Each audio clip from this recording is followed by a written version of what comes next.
Hey guys, welcome to the Touchline podcast. This is episode 11, right? I'm Richard. We got Brett here, who has allowed me to join him again for another exciting edition of the Touchline. Yes, sir. You might as well just become a regular co-host. That's cool. I'll have to work on the benefits. Yeah, work on a contract. I know Devin was working on one, and we couldn't get him any max money. Do I at least get like dental or 401k or something? Uh, Maybe a bag I of don't know how that Cheetos? works. I just know Devin wanted money and a Uh, house. Maybe take like a bag of chips or something. That'll do. Well, I do work for Frito-Lay, so we might be able to make that work. Oh, there you go. That's what I'm talking about. All right. Well, um, yeah. So we got a lot to talk about. I think we missed doing one last week, so we get to talk about two games, and then we'll look forward to our game 2 weeks from now because RSL's on a bye this week, and we'll talk a little bit about how we're liking the formation, talk a little bit about the rest of the league, and how we think things are shaking out so far. So I guess let's kind of roll through Portland, right? Yep. What'd you think of Portland? From what I could tell, I had to watch most of the game on my phone, so wasn't the best viewing experience. But it did seem like we were a little bit discombobulated for a lot of the game. Still trying to work out where each other were supposed to be. One thing that I thought was kind of interesting, everyone sees soccer a little differently, but the media, coach, they kind of praised RSL's defensive efforts because we got a shutout. And I mean, it was great that we got a shutout, but I don't think that our defense. I mean, we had a lot of clearances, and they kept pumping balls into the box and stuff. We did a good job clearing them, but there was a lot of emergency defending going on. And I think on a different day, Portland definitely should have laid a few on us. Yeah, I have to agree. I I ain't gonna really look at Portland as a win or a loss. It's that first game. Usually those first games, it's a filling out process. You're still figuring out your guys, your formations. You're still trying to get your chemistry down and stuff like that. I know Ramondo was outstanding. I mean, the dude he proved why he's probably the best MLS goalkeeper, and the fact that he hasn't ever won MLS goalkeeper of the year is crazy. But I think it was different for RSL because they got a lot of new guys starting, a new formation, so they're still having that filling out period, and you could tell that throughout the match. I mean, as the match went on, you could understand, and especially watching it, you could understand that the team was figuring out how to play and how to play within that new formation.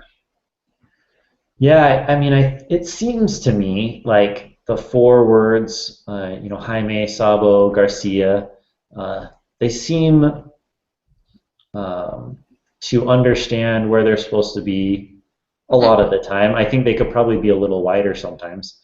And then, the defenders, they could position themselves better in a lot of situations. We'll talk about that, especially in the Philly game. But seems like the midfield, especially like Gil and Morales, like keeping connected with the back seems to have a little bit of a problem.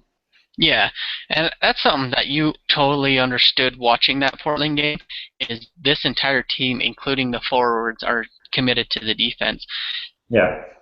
And it's nice to see because generally, especially in that diamond formation, because of how many midfielders there was, and you had one guy, 9 times out of 10, Beckerman, who would sit back and be that first defender, and the wings would also get on defense, that our forwards kind of got a little lazy playing up top. And so it's nice to see in this formation that they're forcing themselves to play defensively.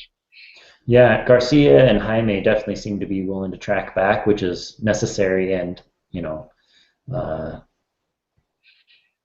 it's good of them to realize that they need to do that. It's kind of interesting. I was thinking, and maybe I'm totally off base here, but it seemed like when we were playing the diamond, you would have we would go in the attack, and you have Beckerman come forward into the attack, and or he would slide over to cover a different space, and a lot of times you would have Ned, or I mean when Will was here, he would do that really well, where they would kind of fill back in to cover that space, right? Or if the Yeah. ball would get turned over, there would be somebody there to help the defenders out.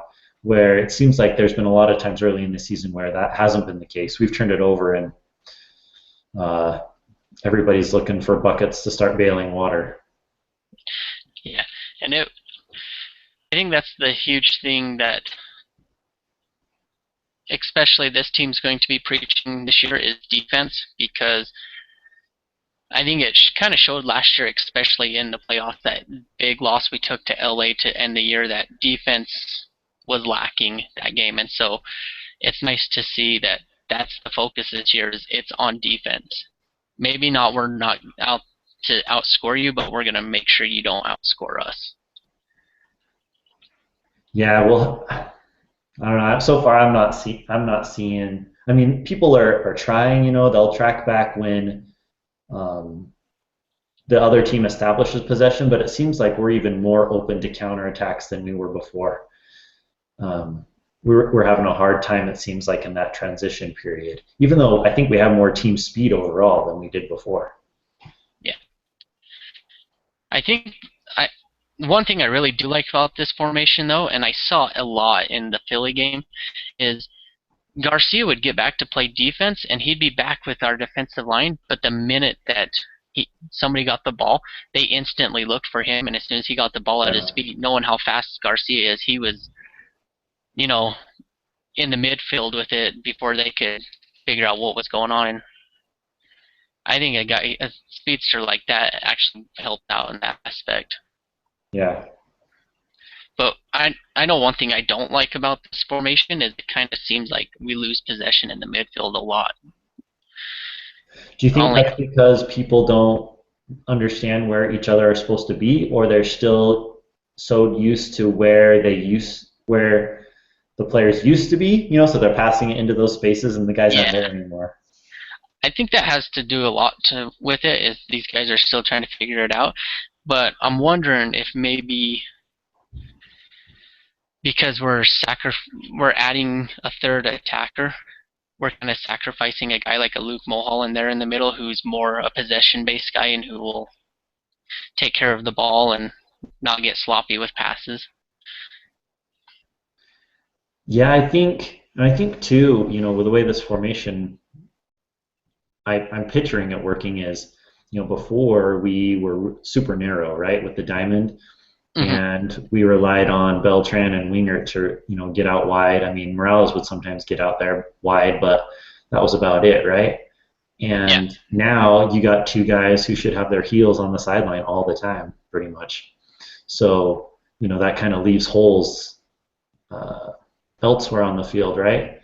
Yeah. And so just trying to use that space, different space.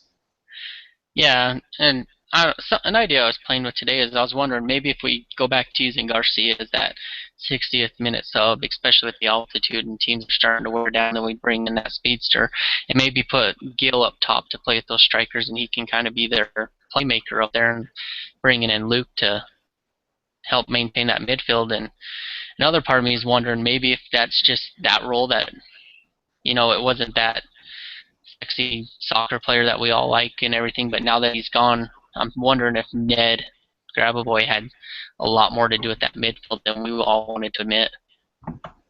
Oh, well, Ned, everyone says he's underrated, and he is great with possession and understanding, passing lanes and where to go and find space and stuff. So I definitely think, we'll miss his tactical awareness and his ability to help link players. I mean, you could see that with the NYCFC game this week when they were playing the Revolution. How he would, link play together so well. So, he's all about, just getting the ball and then passing it to the next guy instead of, Velasquez, his cohort that also came from RSL. He was all about getting the ball and seeing if he could make a highlight film. Yeah. So, what did you think of Portland themselves, though? I thought it was one thing that I was disappointed with RSL was that they were down to kind of their third and fourth string defensive midfielders, right? Okay. And I thought that our offense would be able to exploit that a lot more than we did. I thought that their midfield played really well considering how patched it was. Uh, Yeah. I think this week Chara came back because he didn't play against us, and I think once they get some of their players back healthy, like Chara, I think they'll be all right. I Audi, their big striker, for all of his falling down that he does, which he seems to do a lot. I really like him, and he seems to hold up the ball pretty well when he stays on his feet. Yeah. I mean, So they held on and tied a Los Angeles team, and yeah, Los they're Angeles. probably, I mean, they don't have Landon Donovan, but it's still LA. They still have big time players. yeah, Portland probably should have won that game, but they gave up a goal at the very end. So good old Alan Goonie Gordon. So Yes. Can't give that guy a shot in the 90th minute. yeah, I like Portland's defense. I'm not sure about their keeper. I guess I'd have to watch some more games to see really how he fits in, because he's new. Hmm. But I'm a big fan of Powell and what's their other one? Villafaña. I like both of them, and Borchers is only going to help their communication and organization back there. So Yeah. As long as that team can stay healthy, I think they can make. I'm not going to go out and say they make the MLS Cup or anything like that, but they're going to be a team come playoff time that you just don't want to see. Because last year, this is the defense that team last year needed. yeah, All they did was really add Borchers. So it shows you how valuable Borchers is to a defense. And as long as their offense can stay clicking, and add in the fact that they still got Will Johnson to come back too. yeah, yeah. I would if they don't make the playoffs this year, that would be hugely disappointing for Portland. Yeah. They have unless they just get ravaged by injuries. They already have Will Johnson out, and Zemansky got hurt, and different players have been out for a while. But I mean, I guess if they start having to rely on some of their backup center backs and stuff again, maybe it could get ugly. But they really should make the playoffs, I would say. Yeah. And hopefully Will's able to get back. But I guess we now have an RSL of the West to add to that RSL of the East. Our players just end up everywhere Everybody in wants us. in groups. So, yeah. How about Philly? What was your take on that game? That I've seen soccer played in Italy. I've watched it played in Brazil, Middle East, everywhere, man. When my son was born, 2 o'clock in the morning, I was watching. I think it was some league in Japan, and this is straight up the strangest game I have ever seen. It had everything you'd ever ask for out of it. Yeah, yeah. We only lacked like a triple red card fiasco or something like that. Yeah, and Well, you figured in the 90th minute there's gonna be one handed out. I know, right? That's the way it was headed. I thought for sure there at the end when they had that free kick Philly did. I'm like, Yeah. oh, this isn't going to be good. Just the way that game was. So, how do you think it differed from the Philly game or the Portland game? I think people within, and I mean people as in the team, I think they finally started to figure out their roles and everything like that. Add in Phillips, him being healthy and being able to play now, you could tell he helped out a lot. He was able to use a lot of speed to get up the wing, allow when they were on offense, especially on counters on his side, he was able to get forward and kind of give them a fourth midfielder to be playing with. And so it was nice to see him play like that. Yeah, The team you could tell was kind of understanding a lot more what they're supposed to do and what they're not supposed to do, and it was nice to see. Let me get your opinion on something. I've had two hypotheses for what happened in the second half. So in the first half, there were several runs that Phillips made. We had the ball. Would that be on our right side? So like Tony would have the ball, or Hmm. we'd have the ball over on that side somewhere. And Phillips would be all by himself, and so they'd make that cross field pass all the way to Phillips, and he'd make a run. And so there were a couple times, especially early in the game, where he did that. A few Yeah. times it didn't end well. We turned it over, but then a few times we had great chances, right? Hmm. In the second half, I noticed that exact same situation a bunch of times, and and even I guess later on in the first half, and it seemed like we just kind of ignored him. And I was trying to decide if it was because he came out later because I guess he re-aggravated his hamstring, and Mansally came in. So Hmm. I'm wondering if he was in that space, but they knew he couldn't chase it down, or if the second reason, which is what I thought of first, was that Javi kind of realized the trouble that we kept getting ourselves into when Phillips got so far forward, and so he was on purpose not choosing to pass that ball over there. It makes it makes sense. Um, And maybe it was just coincidence, but I saw a bunch of times. I'm like, if I was him, I'd cross it over there, and then they would look him off over and over. and I'm wondering if maybe because they kept doing that over and over and over again, that maybe the team was trying to figure out a different offensive approach because they'd done it time after time, and a few times would get them decent shots, but other times, as soon as they hit counter for Philly, they'd find themselves in trouble. So I'm wondering if Javi was trying to figure out a different way. I mean, I looked at a crazy stat today that he touched the ball 109 times in that game, and Javi did. that's insane. Yeah, that's a lot. And I mean, that's what you want out of him. The more touches, the better. So I'm wondering if they're trying to figure out a better offensive approach instead of that, because if that's their only way of doing it, then we might run into trouble if we find some of those defenders that can shut down the wing. Right. The one of the other things that I was noticing, and I don't have Charles Barnard's statistical acumen on pulling up stats and stuff. Our good friend Charles, who's always tweeting out RSL stats, but it seems like Javi is collecting the ball deeper and initiating attacks from deeper, Yeah, kind of like where Kyle would normally be getting the ball. I felt like I saw Javi getting the ball there a lot more, yeah. and I can't decide if that's good or bad. Um, you know what? I'm wondering more and more as time goes on, especially because Javier's getting older, that if Javi needs to kind of step back and start letting Luis Gil be that playmaker there in the middle and let him run around and chase down that stuff, only because so he can extend his career. But Yeah. I'm wondering, thinking about it, if maybe he just because there's one less midfielder, he has to work harder to go get all those balls. And Yeah, I definitely think there's something to that. That's where the space is, so that's where he comes and gets it. That's where the defense is letting him get the ball, right? So he comes yep, back and collects it from there.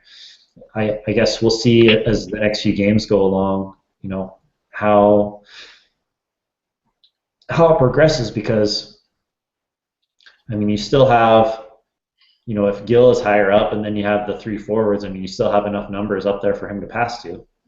hmm So well, and I think this team's going to have a totally different mentality when Plata comes back, because the forwards will then have that playmaker, and I think Javi and Gill's not going to have to chase down stuff as much as they need to.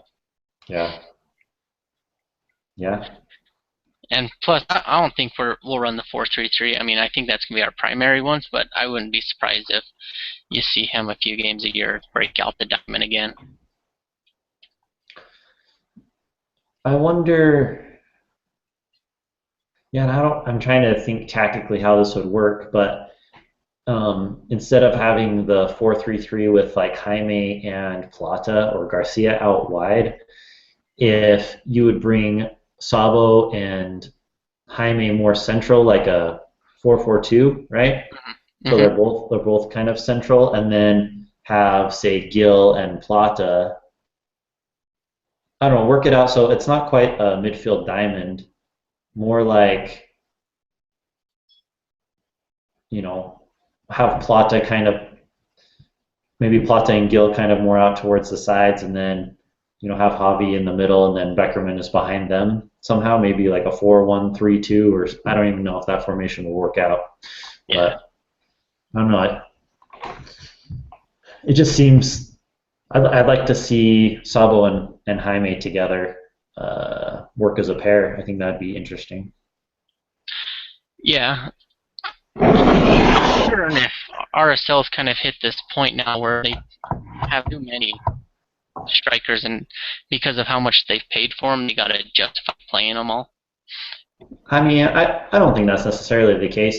I don't think if Plato's healthy, you wouldn't feel bad about sitting Garcia, Hmm. and having Sandoval sit's not the end of the world.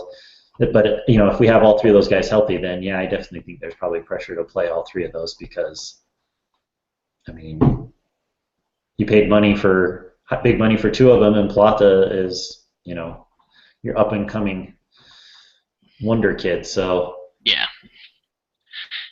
There was an idea that at the end of the season that I thought that RSL could use the expansion draft to their advantage and dare either Orlando or New York to take Javier and continue to run the diamond and allow Plata to play that top of the diamond playmaker position, and you'd still be able to play Sabo and Jaime up top, and then you'd have Gil and Luke on the sides. And the more I think about it, the more I like that idea. I mean, you can't do it now because you beat Sit and Javier, and he's our he's the guy that produces offense for us. right. So maybe we have more tactical changes ahead of us. Yeah, I don't know. I mean, the hobby thing is kind of like, I mean, if you're playing FIFA or Madden or, uh, NBA 2K or whatever, and you just, playing GM and you just trading whoever you want because their contract's up and stuff, it's easy there. But I think in this case, hobby's almost become like a, Tim Duncan type player where, I mean, it would seem almost like karma would come back and get us if we did Yeah, something like that to him. I mean, he doesn't want to leave. I mean, he loves it here, so you know I think we should just let that thing ride itself out. yeah, yeah. And part of wondering because of also how many um, horrors we have, if we actually consider, selling one of them, because here in July, the transfer window is going to be open. So a forward or midfielder? A forward, Uh, because right now, I mean, you also have Devin Sandoval. Plata is going to come back. You're pretty much loaded there. You could probably get offload somebody. yeah, you And wonder though if they're going to ship some of those guys over to help with the Monarchs. yeah, and you also have trying to remember his name off the top of my head. He just came up through the academy, and we signed him at the beginning of this year. Well, at the end of last. Salcedo. Yeah, he's also going to play up top for us, and so we are pretty much loaded at that position, man. Yeah, I mean we got Jordan Allen, we got Sandoval, we got Garcia, we got Salcedo. I think Um, I see Jordan Allen more as a midfielder, a defender, than anything. yeah, they keep slapping him up top there, so I don't know what to make of that. Yeah,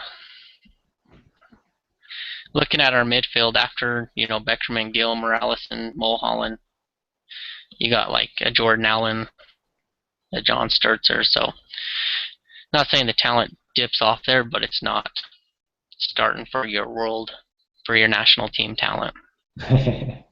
Yeah, yeah.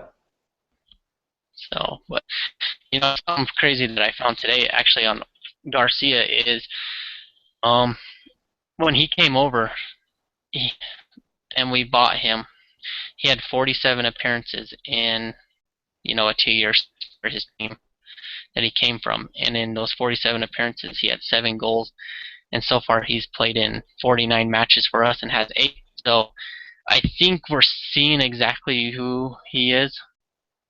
Hmm. That is interesting. I kind of expected him to, I don't know, develop maybe a little more quickly than Hmm. he has. I mean, not to say that he's a bad player. I mean, he's, miles better than, when we had Pablo Campos as our, you Yeah. know, fourth striker, right? Um, so, I'm not complaining that way at all. I like Garcia and think he's fine. I mean, I don't think I would like it if he was our first striker, though. But, Hmm. I think I just was hoping he would kind of develop more like Plata has, right? Yeah.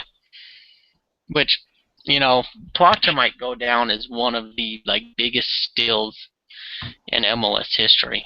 I mean, we gave up like a third rounder or something like that for him. Yeah. All I know, we're missing the days of Ura. Oh man, yeah. You think Yuri will ever come back to MLS? Um, my guess is no.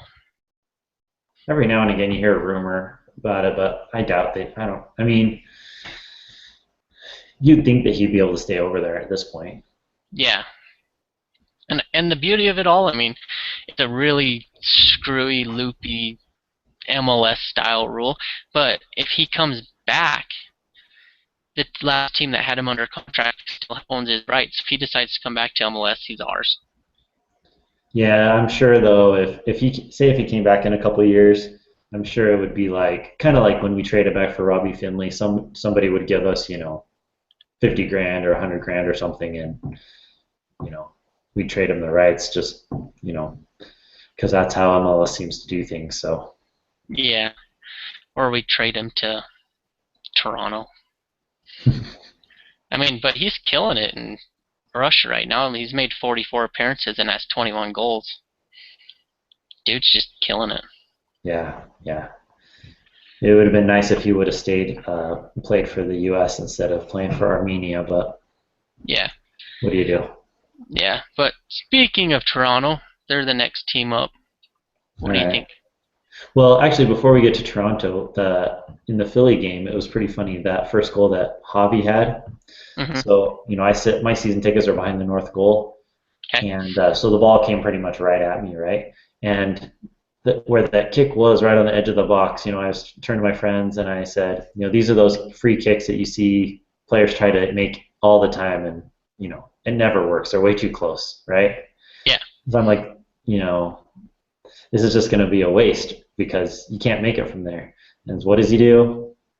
Just slaps that thing right over the top of Sabo's head and goes right into the top corner. That was awesome. Something awesome that I saw that Real Salt Lake did is I don't know if it's a GoPro or what exactly it is, but they now have a camera set up right behind. I'm assuming both goals, Yeah, I and see him. I see him adjust them every now and again.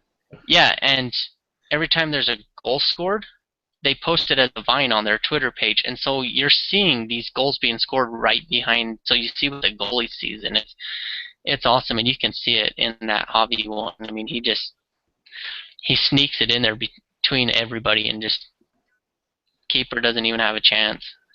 Yeah, I mean, in defense of well, I guess either the goalie should have been on that side and trusted his wall, or the wall needed to be blocking right there because they didn't seem to do either. Yeah, It seemed like he put the wall on the same side he was standing. So, yeah, and this goalie is a world class goalie. I mean, he's a national team starter, but something I noticed that Arcel didn't take advantage of is he gets jittery really fast. I mean, he was getting real nervous. He was jumping around. He had no clue what he was doing, and we kind of just didn't take advantage. We should have been taking a lot of long range shots just to mess with him. Yeah, I mean, his clearances were really strange. I mean, he was making all sorts of weird contortions with his body to save shots, and balls maybe he should have caught or punched easily was like, you know, he's fearing for his life or something. So I don't know. I really wasn't that impressed with him during the game, and I don't know if he was just having a bad game or what, but Yeah. yeah, I agree with you. He seemed a little bit skittish. What about Raimondo? I mean, rightfully, I'd probably put one goal that was scored against us on him, and that'd be that first one, because he kind of parried it the wrong direction. How did he look to Yeah, you? yeah. I mean, I think on the first goal, I'd probably have to double check the replay, but it seemed like with the deflection, he was more concerned with just making sure it didn't go in the net. So he was kind of falling into the net and just used his hand to like paw it out. So he didn't have a really good chance to parry it away. And when you clawed it out, he just kind of laid it down on a platter in front of our own goal, which isn't good. Yeah. So those ones are always hard. The own goal too that Olave had. Ramondo had totally come off his line and was heading over to. I don't know if he was trying to collect the ball where the trajectory was going, or just close the angle down for where the ball was headed. But and that's probably what he should have done. But man, that just that was the lamest own goal ever. Yeah, and to me that's what it kind of looked like, because he was trying to chase it down and get it, and then Olave just he put a foot on it when he probably should have just let it go. I mean, have more faith in your keeper in that position. Yeah, And those are. I mean, I guess I don't know as a defender, what do you do? Because you always want to block the cross, right? yeah, But if you're sticking your foot out and you can't really get it, do you want to, if you're only going to hit it with your toe, right? I mean, do you pull that back or I don't know. yeah. And it was crazy because right before the game, RSL was bragging about, or I'm not sure if they were bragging or how exactly it all came out, but was talking about how they hadn't suffered an own goal since 2012. Yeah. So you're looking at almost a 3-year span where we just our defense doesn't score on itself, and well, that's over now. Yeah, it was sad. So I'm assuming you were on the side where when Raimondo decided to juke Sebastian Letou. Yeah, yeah. That's I don't know, it's funny. The whole crowd went, gave him the ooh, ah, cheer, all that stuff. And I mean, it was cool and all. But man, that's scary. Yeah, It makes me nervous when goalies do that because if you mess up, or if when the keeper does that and they mess up, then you end up like Tyler Derrick for Houston, and you're punching the ball into your own net because the striker gets it. Did you see that goal that Houston had, or that gave up? I didn't. He tried kind of a similar thing as Ramondo, but he was trying to clear the ball, and the forward got to it first. So then it was going back towards their own net, and he's just chasing it, pretty much trying to tackle the striker, and then ended up just punching it into his own net. So that was pretty hilarious. But I mean, Ramondo's got great feet. Dunny always says he's one of the best keepers MLS has ever had with his feet. But man, that makes me nervous. Yeah, but I mean, Toronto was. I mean, not Toronto. Philly was a weird game. I mean, even the PK call at the end. To me, I didn't see no foul. No, in the field of play, I bet the ref would probably give that as a foul half the time, maybe, or a third of the time. I mean, that dude did put his arm out, to kind of arm bar him. Yeah. I think Luke mostly fell down, or was falling over trying to lunge at the ball more than from the arm bar. Yeah. So. Yeah, I don't think. I think the game probably deserved a draw, but I don't think we deserved a penalty. Yeah. I mean, and we were pushing. I honestly think if that didn't happen, we probably would have got one or at least gotten really close. I know RSL kind of has that weird knack inside home openers of pulling off that crazy, stupid things at this time. I mean, I remember my favorite game I ever went to was the home opener in 2010, right? And they were celebrating winning the championship. And we had to go to stoppage time and score like 2 minutes into stoppage time just to walk away with a draw. Yeah, I don't know what it is. I mean, I'm glad it ended with a draw. I was pretty indifferent actually with the result of the game. Even if we would have lost, like if Philly would have converted that free kick, just because the game was so wacky, I wasn't going to get worked up about if we lost or drew that game, because that's just one of those games where, I mean, there's nothing really you can do about it, right?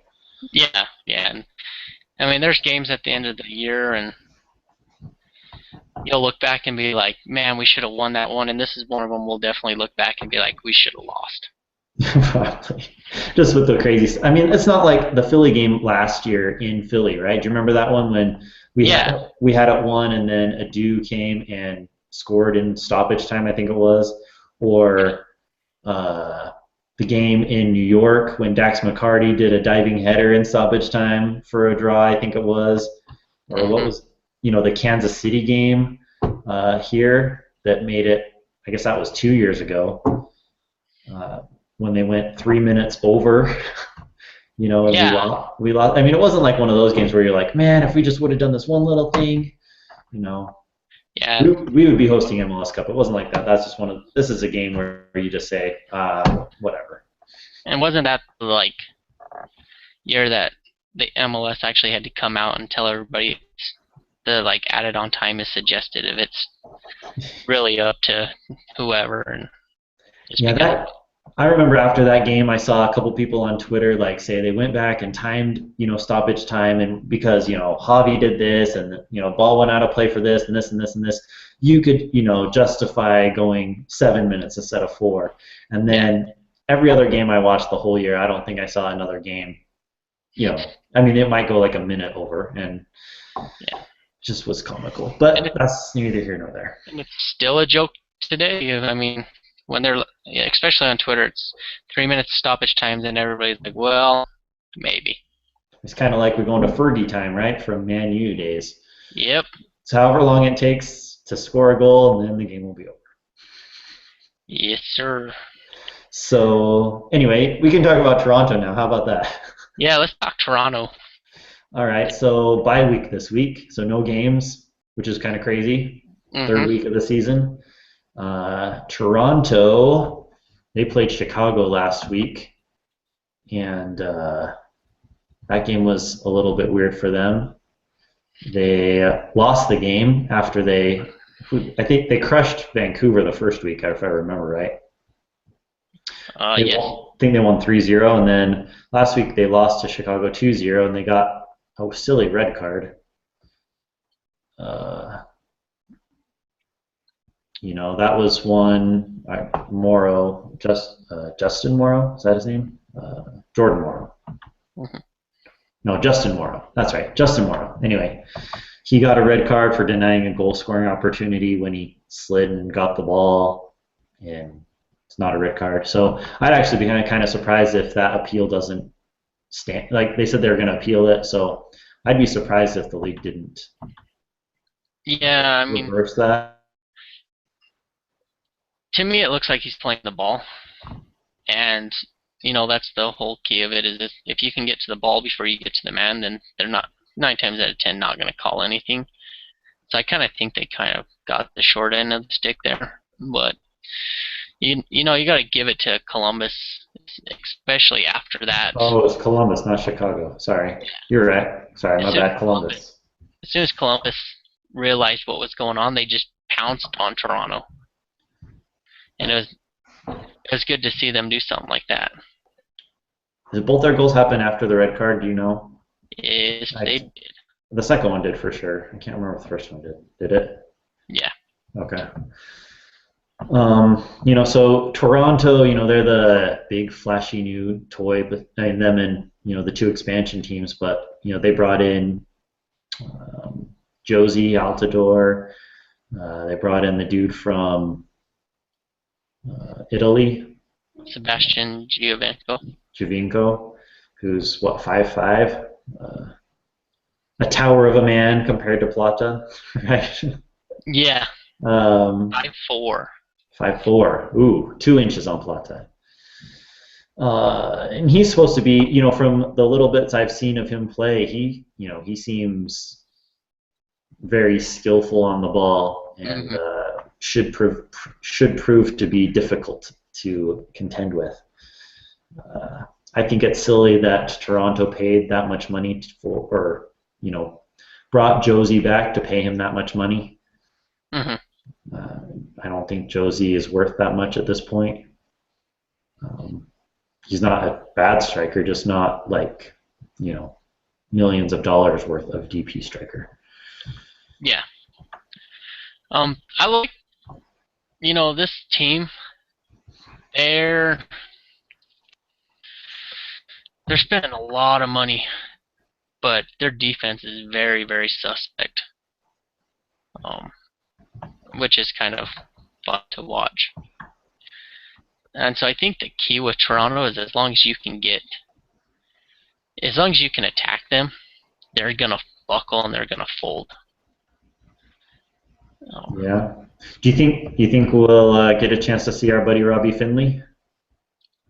I believe we will because they're starting him, Oh, are they? or, Oh, or at least they've been starting him the last two games.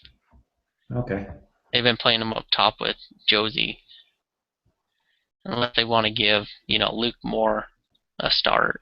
But they might have Robbie start just because he knows us, Yeah. knows our team. I mean, Yeah. we're running a different formation, so we don't know how much he might know of that. But Yeah. I just realized they have Colin Warner on their team too. I guess I had forgotten that he had moved over from Montreal. didn't he play for RSL? Yeah, that's Montreal took him in their expansion draft. So now we have an RSL of the North. Well, they only got two guys, so I don't know if that really counts. But the RSL players do seem to pool all over the place. Yeah, So that's yeah, not like random players are showing up.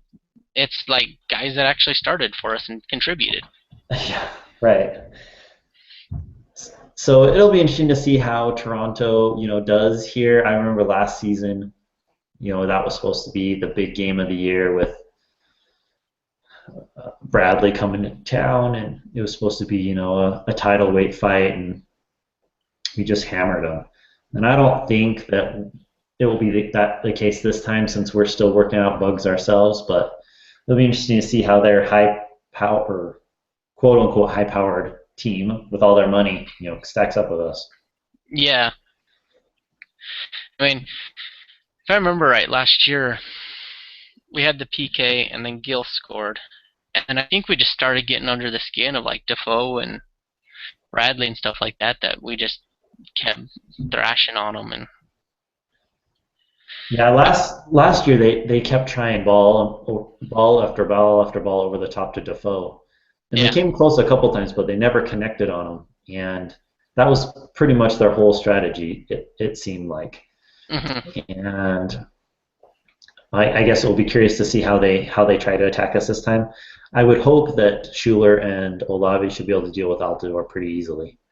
Yeah. Uh, he's not, um, I guess, the fearsome post-up guy that he probably should be.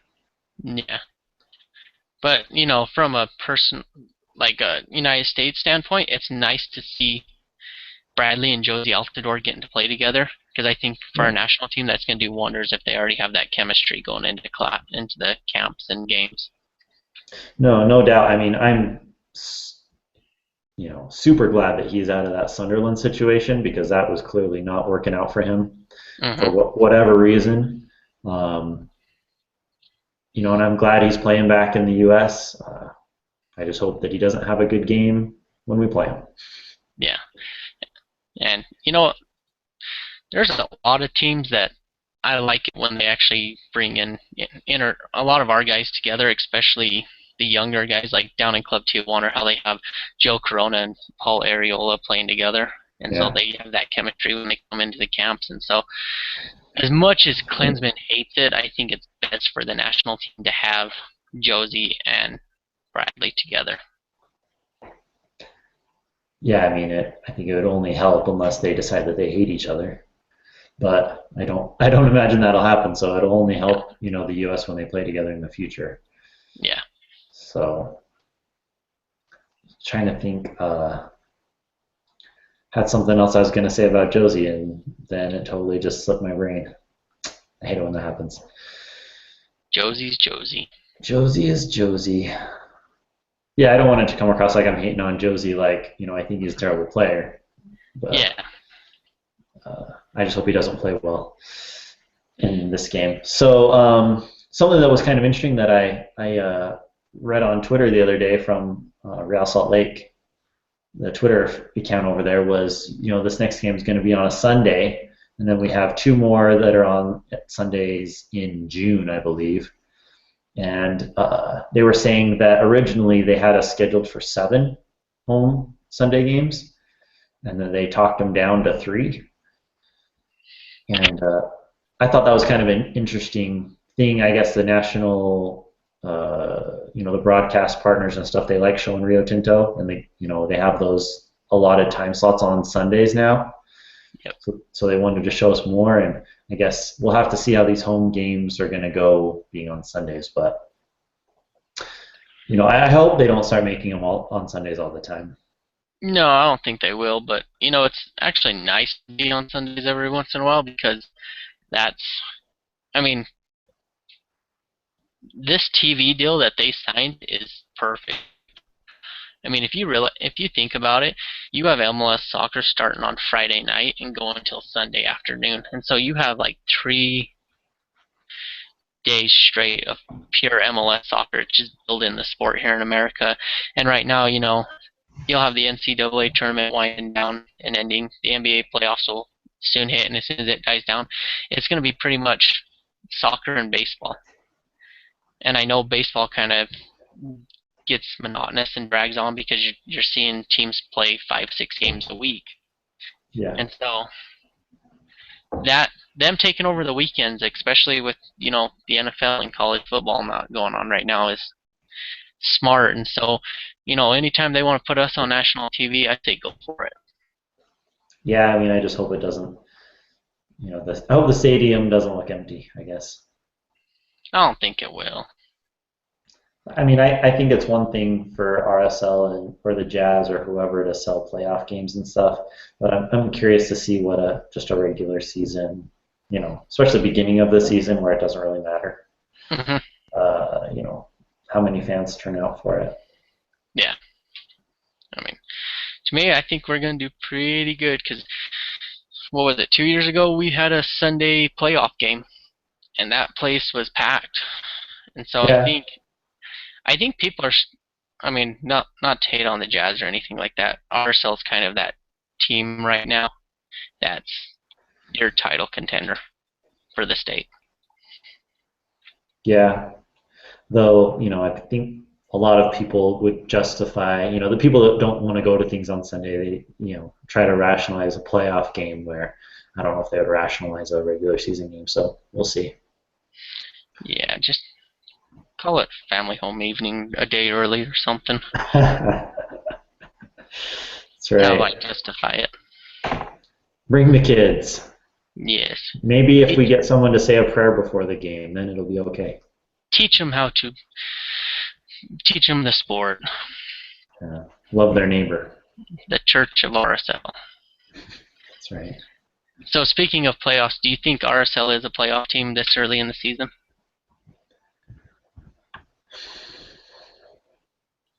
I don't think we're playing like a playoff team right now. I think RSL will end up making the playoffs. Hmm.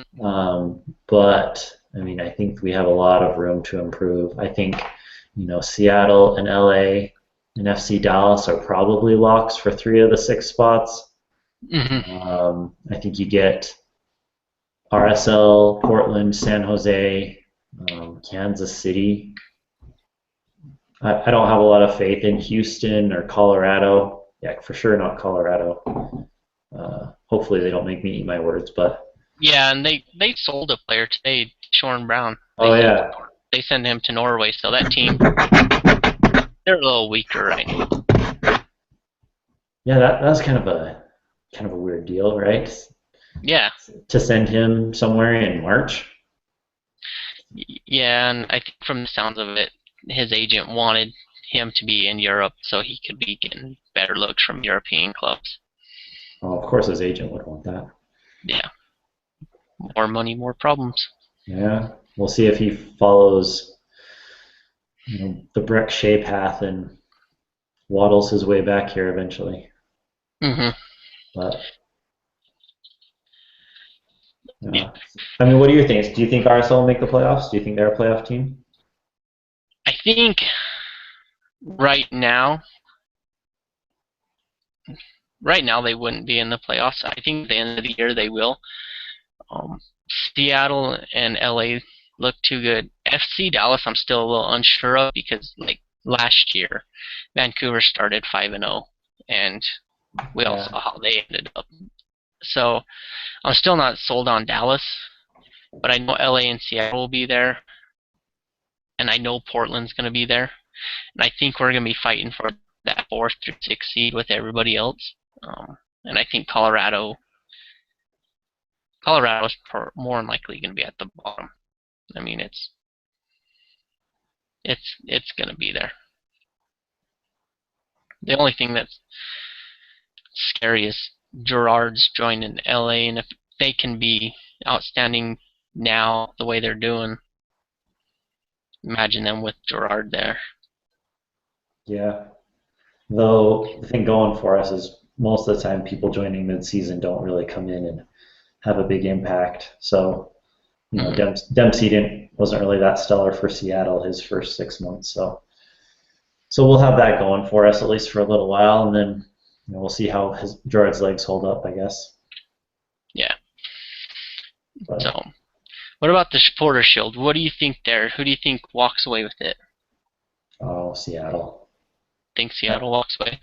I think Seattle will get it again. There's no reason why they shouldn't. I mean, if they don't get the Supporter Shield, it's because they either got hit by tons of injuries or they forgot how to drive to the stadium or something. Mm-hmm. The more I look at it, I'm thinking it goes to an Eastern Conference team. But who? I mean, no, none of the Eastern teams have really impressed me so far. I mean, they're all kind of okay. If I had to pick one right now, I'd probably say DC United. Just they're a smart team. They're a veteran team. They kind of know what they're doing. And the only Yeah. reason I say it's going to go to an Eastern Conference team is this Western Conference is so stacked right now that they're pretty much just going to feed off of each other and be knocking each other out. And LA's going to be fighting with Seattle, and they'll be taking points from each other. And RSL might go sneak ones from them. And you never know with Dallas who they really are. Yeah, I mean, we thought that last year too, right? I mean, and the West was clearly the better conference, but Yeah, I mean, our LA and Seattle had, way more points than everybody else. So, I'm kind of wondering if that same sort of thing's going to happen, even though we're all beating each other up. That if LA and Seattle just stomp everybody that they're supposed to. yeah. And if I remember right, though, I want to say that DC wasn't they there at the end fighting for it though. Kind of. I mean, they were. I don't remember how many points they ended up behind them, but it was Like, like one of those. It was like an outside chance. Like they both LA and Seattle would have had to lose, their last several games type of thing. Yeah. The one thing about Seattle, though, is they're trying Brad Evans at center back. Hmm. They don't have anyone to slot in next to Chad Marshall, and so far that hasn't been going the best. Uh, Brad Evans really isn't a center back, so I mean, if they end up with a defense like Portland had last year, then I mean that could be something that trips them up a little bit, I suppose. Yeah. Totally have to agree on that one. So, yeah. Anything else you want to run down?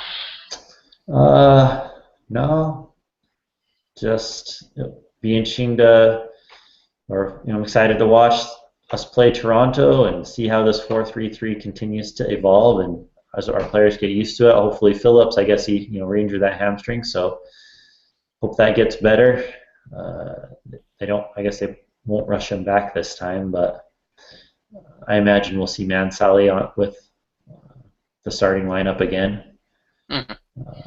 And then I'm trying to remember, the Monarchs, will they kick off before their first game? Is that before our next game?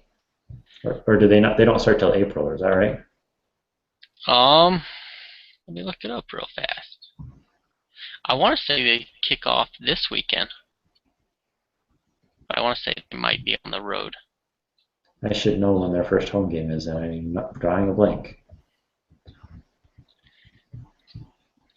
I mean, that's going to be fun to watch, too. It is this Sunday. They are in LA. Their first game's on a Wednesday, I remember, their first home game. Maybe, yeah. So they're in LA, and then they play Portland. Here? Nope, in Portland. Oh. And then they're home against Portland on the 8th. Oh, okay, so we'll probably do another pod before that happens, right? Yeah, try to at least, once a week. Yeah, so hopefully. I mean, soccer's here now. We can get away doing it once a week. we might be able to find something to talk about. Soccer's always going on. I mean, next week we might talk about what's going on in Japan. Ooh, that would be fun. That'd be a league that would be fun to be able to watch over here. I wonder if they have. Do you know they have that league online anywhere? Not that I know of, but it's the internet. You can find everything there. Well, I'm sure you can find a stream of it somewhere. Yeah. But yeah, the J League. A few times I've watched it. That's been fun. But anyway, I hope that you guys have all enjoyed listening to us babble a little bit about RSL, MLS, about the games. If you guys have any questions or comments, feel free to post them, on the website. Twitter works. Throw them on Twitter. You can find me at frisbee_rich. And I'm at A24bread or touchline_TBS. Or send them to the Torn by Sports account. That's right, tornbysports.com for all of your Utah sports needs. Utah Utes, Jazz, Cougars, RSL, anything your heart may desire for Utah sports, we try to cover it there. Chappie award-winning site. That's right, Chappie award-winning site if you're into that. Hopefully next year we'll get one since, our podcast will be heard by millions by then. Yeah, we're coming after all the other Torn by podcasts. We're the best. We'll prove it. That's right. We're coming for you. Watch your back. All right. I'm Richard. I'm Brett. Thanks for listening.